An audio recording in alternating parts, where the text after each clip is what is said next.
Hi, everybody. Hello to those of you here IRL in real life and those of you joining us online. Welcome. We stand between you and lunch. But we're going to be, we're going to be fun. So, I grew up partly in India, and I know, what it's like to not have electricity round the clock. And maybe some of you do too. And I say that because the issue of energy access and energy equity is really not about, kilowatts of power. It's about human beings. It's about how we live. So I want our focus to really be around that. Shalanda Baker, if you would, paint a picture of what it is like to survive in a place of energy insecurity in the richest country in the world. Yeah, so thank you so much, Somini, for moderating this panel. It's great to be here. This is such an important conversation. And I think, a lot of folks don't really understand the lived experience of being energy insecure in this country. So as the person who introduced our panel mentioned, we have a crisis of energy insecurity in this country today. We collect data at the U.S. Department of Energy through the Energy Information Administration that tells us that nearly 1 in 3 Americans experiences energy insecurity in one of the richest countries in the world, right? And what is energy insecurity? Energy insecurity is not being able to pay your bills. It's making the difficult choice between whether to heat or cool your home or eat. In this moment of climate instability and major events that disrupt entire communities, energy insecurity can be a life or death situation where folks are not keeping their homes at a safe and comfortable temperature during heat waves or during deep freezes. When you drill down on the numbers, though, and look at the socioeconomic dimensions of energy insecurity, we know that 52.2% of Black households, so I hope people are listening, 52.2%, over half of Black households in America experiences energy insecurity. 47% of Latinx households experiences energy insecurity. You can walk down the streets here in New York and encounter people who are experiencing that, again, making difficult choices about whether to heat or cool your home or eat, not being able to just pay for ordinary and necessary expenses. Diana Hernandez, who's a professor here at Columbia, has interviewed some of those individuals. And the types of coping strategies and mechanisms that those households engage in include opening the oven just to knock out the chill, during the winter, opening the refrigerator just to get a little bit of cool air. I've given lots of talks all over the world, and when I start to talk about these coping mechanisms, I see the nodding. Wow. I see the nodding. And so it is a pervasive issue in this country. It's a crisis, but fortunately, we are in the middle of an energy transition that can help to restructure the design of our energy system and eliminate and eradicate energy insecurity. So I want to stay with that. Okay. Energy transition, you have said, could be the next civil rights battle. What do you mean? Don't we all have to make the energy transition together? Yeah, so I have argued in prior work before assuming this role that the energy transition could be the next domain to advance civil rights. And what do I mean by that? So energy insecurity is one thing. Again, if we take the sort of socioeconomic, racial dimensions of that, we see that certain communities are more burdened, certain households are more burdened. But let's also bring in this idea of environmental justice and environmental harm. We know, again, based on the research that scholars have been doing for 30, 40, 50 years, that Black communities in particular, Latinx communities, indigenous communities, are more likely to live in the shadows of fossil fuel generation. They're more likely to have some of the deleterious health consequences of supporting our energy system. They've been asked to bear the burdens of our fossil fuel system without receiving the benefits. So again, if we consider that Black households, Latinx households are more likely to experience energy insecurity, layer on top of that, they're also experiencing the burdens in terms of social and environmental impacts. So as we transition our energy system to a system that is clean, we can reduce the cost of energy for those households that are experiencing energy insecurity. We can also lower the health and environmental burdens that those same households are experiencing. This is fundamentally about justice. It's fundamentally about redistributing power. And that is the opportunity that we have that is historic, that is once in a generation, to make right many of the wrongs that we experience daily that are manifested through the design of the energy system. I want to come back to this. I want to turn to you, Kate Finn, because in Native American communities, this plays out on the ground in real ways. Take us, help us understand, what do Native communities stand to lose and gain in the energy transition? Because indigenous lands hold a lot of fossil fuels. They also hold a lot of critical minerals for the new energy transition. So walk us into that challenge. Absolutely, and thank you so much for the conversation. And I have to say, I couldn't agree more that what we have in front of us is a once-in-a-lifetime opportunity to really build an energy infrastructure that works for everyone. Because if we're looking at Native nations in the United States, if we're looking at indigenous communities, this issue of solving for energy insecurity doesn't really lead in a linear way to a clean energy economy, which is, I think, why I'm really glad to be here for this conversation, because we have to talk about the ways that unjust policies have been coded into our energy regulatory infrastructure. And for Native nations in the United States, what this means is recognizing that it was the policy of the United States for 100 years to decimate tribal leadership. And it is only within the last 50 years that we have tribal leadership that is building and gaining access and able to really move in this era of self-determination. So what that means right this minute is that this infrastructure that's needed for an energy transition, whether it be access to electricity grids, whether it be access to capital to build utility-scale solar, or just siting projects on land that has a mix of federal, state, and tribal jurisdiction, that infrastructure is still being built. And what we know is that for years and years, there were electrical lines passing over the Navajo Nation, but even in 2023, 20% of those homes didn't have electricity. And Hopi people, there were 35% of homes that didn't have electricity. In 2023, there were 17,000 Native homes that did not have electricity. That's an extraordinary data point. 35% of homes in the Hopi Nation did not have electricity as we speak. Do you want to say a little bit more about the what the Navajo Nation in particular is facing? We were talking backstage about that. Do you want to take us into the Navajo Nation, to the dilemmas that they're facing? Absolutely. So when we speak about these things, I often point to the Navajo Nation. We talk about a just transition, and what does that look like, and how do we do it? And it's a great conversation. And the Navajo Nation is doing it in real time. The coal plant that really was the main economic driver for many, many communities closed down overnight a couple years ago. So what do we do with these hundreds of people who are out their economic driver? How do we make sure that they have food on the table, that they have upskilled their workforce, that these people who want to live in Dinahoso can remain there and live safe, wonderful lives full of their definition of wellness and health? So the Navajo Nation has taken on this issue of just transition.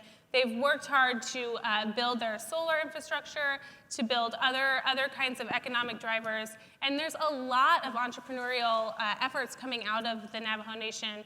Native Renewables was started by Wahala Johns.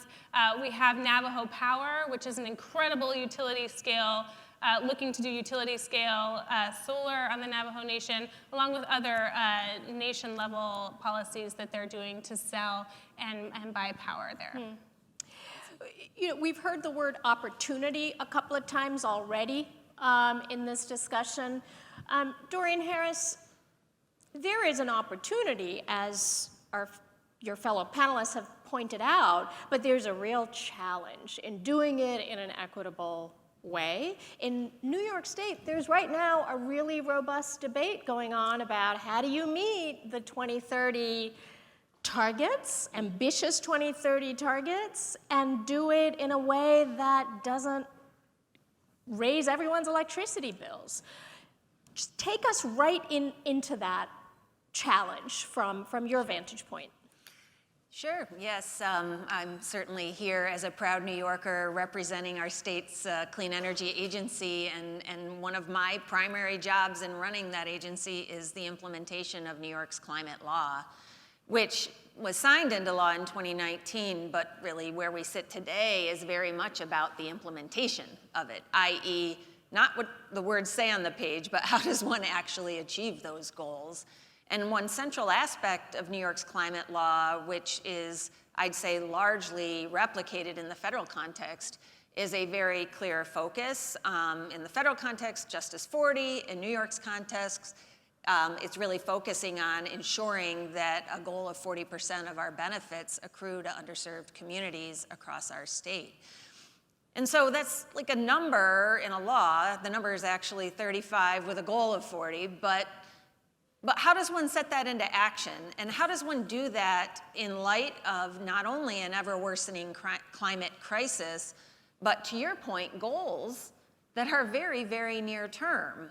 Normally, the way one would aim to hit near-term goals would be, frankly, to ignore all issues of equity and justice and undoing or righting the wrongs of the past. All of those things would typically go by the wayside because of the pace of change that one needs to realize in order to hit our goals.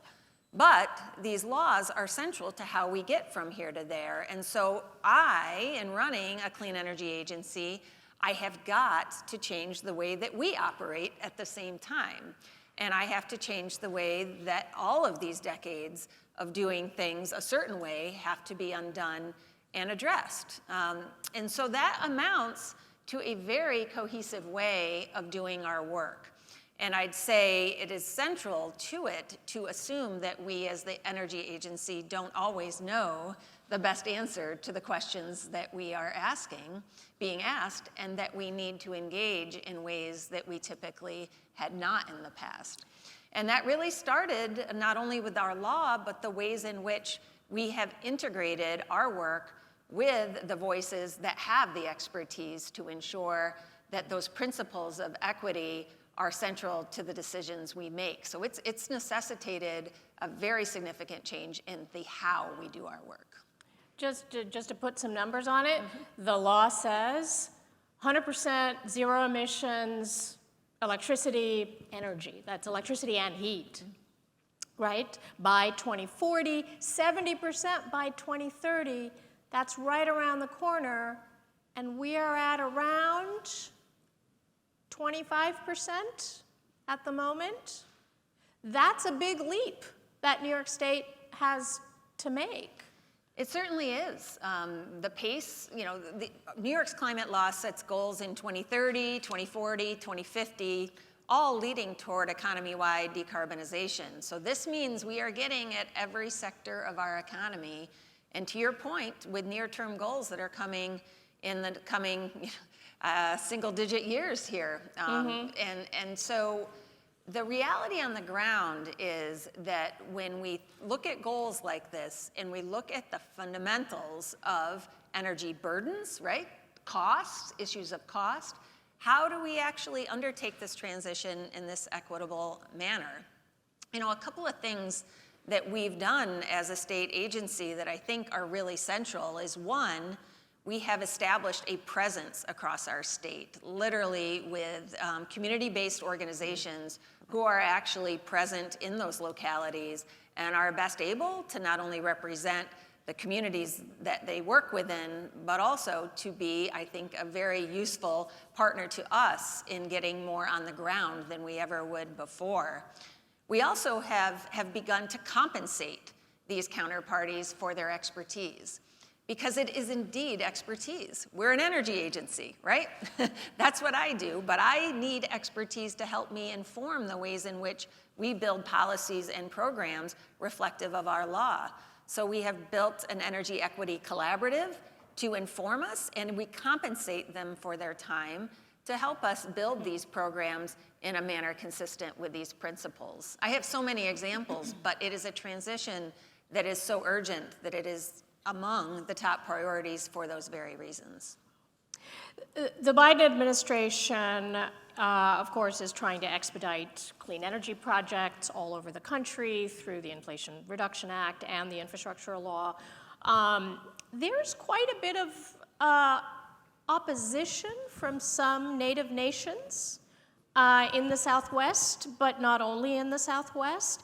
And it seems to me to exemplify a dilemma that you can see playing out nationwide, which is it takes a really long time to build new energy infrastructure because of all these processes, right? And because of litigation and because of environmental regulations. And there are some who are raising the question, we don't really have the time in the face of the climate crisis. So I really want your honest take on what do you do about that? Should some of these procedures be relaxed for sake of the urgency that we face? Should all these points of view be taken into account, even though that could stretch on forever? I want all of you to address this because I think you have different perspectives. Doreen, do you want We're to start? looking at you, Doreen Harris. I'm throwing it to the feds. I'd be interested. You want to start, Shalanda? Yeah, I can kick it off. I mean, Doreen, we've kind of been bouncing into each other for the last almost decade in this clean energy space, and obviously New York really was the exemplar for how to think about justice, how to think about communities in meeting our ambitious climate goals. Let me just be clear. I know there are a lot of folks from finance, and there are a lot of folks who are really interested in the capital stack. There are people here probably who are interested in the technology, but your jobs are important. And given the scope and scale and speed at which we need to do this energy transition, none of that really matters unless communities feel like they have a place in the transition. Unless they feel like their material lives are going to be transformed by this transition. So they will protest. They will stop your projects at any chance they get. So even if you relax standards, there will be barriers. If people physically put their bodies in the streets to prevent you from doing your projects, they will do that. So we have to make sure communities see themselves in terms of benefits, in terms of economic outcomes in this energy transition. And so that is a philosophy that we have taken in the federal government. The Department of Energy has $100 billion to spend on this transition. $100 billion with a B. That's one layer of a multi-trillion-dollar capital stack that we ultimately need to do our nation's energy transition. A lot of what we have money for is bringing back manufacturing, so domestic manufacturing of batteries, recycling of batteries. We have deep investments that we're going to be making on decarbonization, including carbon capture and storage. The challenge is, a lot of our decarbonization efforts are taking place in communities that have already been asked to bear the burdens of the fossil fuel energy system. So we're talking about places like the Deep South, Port Arthur, Lake Charles, places where if you go in the middle of the night, it looks like you're on Mars because they're so bright, lit up with the lights of petrochemical facilities, lit up with the lights of the largest oil refineries in the world. And these communities are saying to us, Department of Energy, we have been burdened by this energy system, and you promised us that you were going to dismantle all of this. You didn't tell us you were going to come back and ask us to layer on top of that carbon dioxide pipelines that may or may not involve risks. You didn't tell us that you were going to come back and do carbon capture and storage. We're running out of space. Our communities are dying. And so these are the things that we hear. And so we're trying to create space not only for those voices, but we're trying to create space for real benefits to flow to those communities. So we've tried to transform the way we do business as a department. And imagine me knocking on doors, talking to scientists and engineers and saying, I know that you're the top of your game. I know you're the best at what you do in the world, but you need to understand how to listen to communities. And so every single applicant for DOE funding for that $100 billion now has to put together a community benefits plan. The applicants have to show how they're going to engage communities, how they're going to actually share in benefits, how we're going to help to create wealth through businesses that are now, for the first time ever, going to be participants in this energy transition, and how they're going to create high-paying union jobs on those sites. Without real benefits flowing to communities that have already borne the burdens of our energy system, we will fail. Full stop. We're going to fail. And so a lot of people talk about there's no energy transition without transmission. True. But where is that transmission flowing? It's flowing through indigenous lands. It's flowing through rural communities. So communities have to see themselves in that. They have to see benefits flowing from the deep industrial development that is happening in their backyards. Otherwise, again, they will put their bodies between us and reaching our climate goals. So you're pointing to the challenge of how to make the energy transition sticky. Right. Right. Doreen Harris, how do you see this? You know, it takes a long time to build energy infrastructure. Do we have that time? What does New York propose to do to accelerate this transition? Well, I'd say that this is really central to the transition itself. At the heart of this is change. I mean, change in a lot of different ways. Change to the ways people live, I would say for the better, I hope. That's certainly part of our measure of success, is creating people's lives in a more healthy, comfortable, affordable way. Like, that's change. But also change to the ways, you know, communities function, the ways agencies function within those communities. I would never claim, I am not Pollyanna about this, you know, this is hard, but the reality is we have to do two things at once. We've got to move quickly, and we have to bring groups together and do this in an equitable manner. And I believe we can, and I believe we are. But I would also say that a state like New York needs to be scaled up across this country. When you look at the principles that we've put into place here, I don't see those same principles in many other jurisdictions I travel to. So the reality is, you know, there's a big, big job ahead of us. New York cannot do this alone.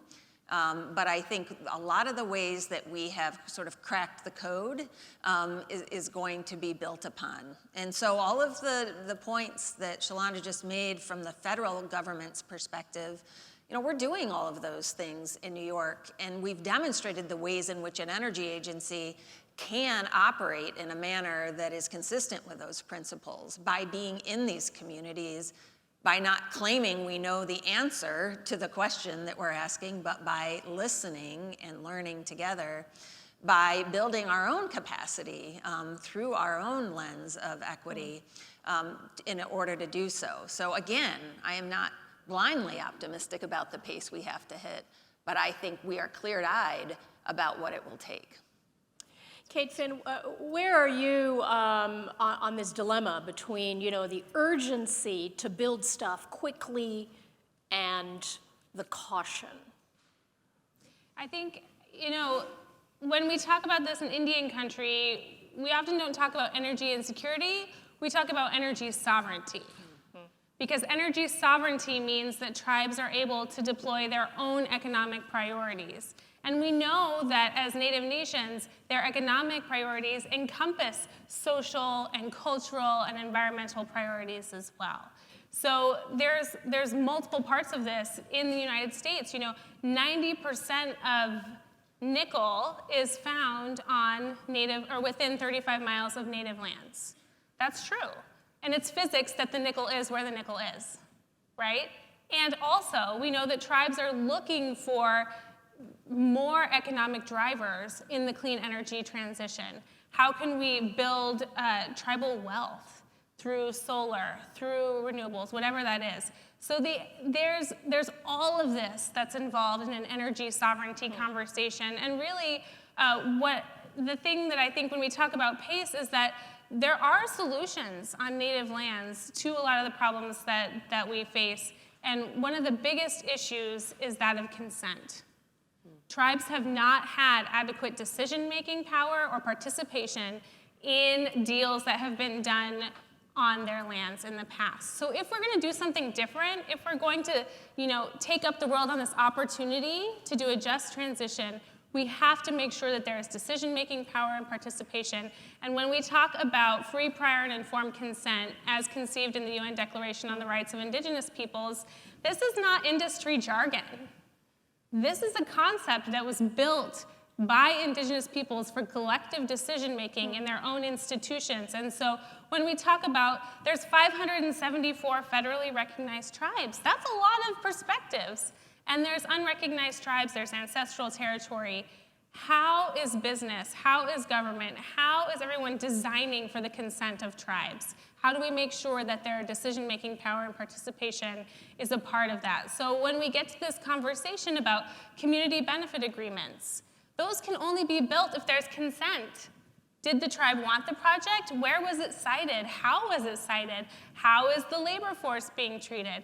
If we want really equitable economic development, if we want a just transition, let's focus on consent. And as Indigenous peoples, as Native nations, we know that that is something that we can start implementing today. So while it will take time to build mines, while it takes time to build energy infrastructure, let's focus on the urgent need to implement FPIC now. So we've been talking a lot about sort of ideas, wonky things. Can I ask you to name just a couple of practical solutions? Are there models that you have seen out there that demonstrate, a good model of energy equity, energy sovereignty? Just really quickly, is there anything that would serve as a lesson, as a template? So I'll just say quickly, in a prior life, I was an academic and had the privilege of going to Denmark and learning about their energy crisis back in the 70s, which really focused them to double down, I'm sure you know the story, on clean energy. And the government there said, the only way we're going to be able to accelerate our development is to make sure there's an equity stake and there's an ownership interest in these projects. So for wind projects developed in Denmark in the early days, they required that developers gave local communities a cut. And it's not about a royalties payment, it's about an equity stake, which means they get the biggest share of the economic benefits at the end of the day. We're starting to see that in tribal territories here in the United States. We've seen it in Germany as well. So there are examples of this around the world. And, I was in Idaho a couple weeks ago at the Idaho National Laboratory, which is a fantastic place. It's one of our nuclear facilities where we're developing clean energy technologies, nuclear technologies, and we know nuclear has been really controversial in tribal communities and other Black and brown communities. And a senior person at the lab said to me, well, Director Baker, why are communities so opposed to nuclear?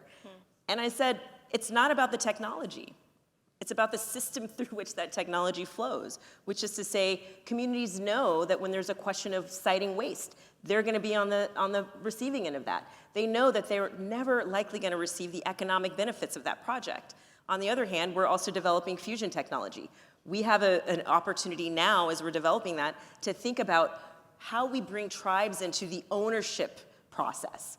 Tribes are like, yeah, this is cool, this is new technology, but we're not going to site your waste for you. We're not going to be, the dumping ground for your facilities. We're not going to just rent out our territory for you. We want to own it. We want to have control over it. And that's possible in this energy transition. Yeah, I see this equity model building out in very measurable ways, even across our state. Maybe a great example is an event I'm attending later this week, which involves an equity stake by the Mohawk Nation in the Champlain-Hudson Power Express project that is going to be delivering hydroelectric power here to New York City. Literally, Hydro-Quebec has negotiated this stake, this equity stake that they will have in the portion of the line that runs through their territory. I think ownership is going to be a central aspect of this, because that's where it stops and where it starts, right? Is that equity stake. Question from the audience for any of you. I think this is an excellent question because it was also on my list. We've been talking a lot about infrastructure, but what about jobs and job training for the new energy economy? What I would love to hear is if there are concrete examples that you could point to. Programs, government funded, or college programs, or community college programs. Any of you? Sure. I'll jump in really quickly. Doreen talked about New York being a leader. You know, California is a leader. I think Illinois is a leader. They also had a very similar progressive set of legislation regarding their energy transition, where they embedded jobs into their legislation, sort of let's make sure that we bring all communities with us. On the federal side, we're also really focused on jobs. I mean, that's been a priority of the president since day one.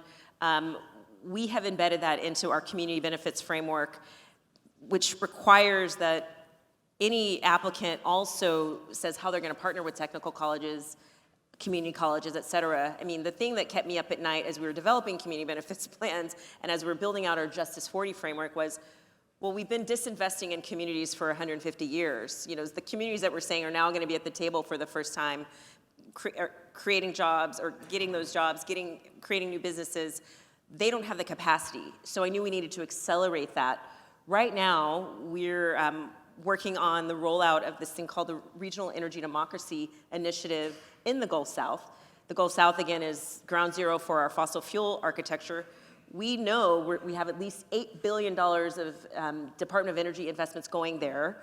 That's over 16 billion of total investment, but 8 billion federal dollars going there. 53 projects in a small area.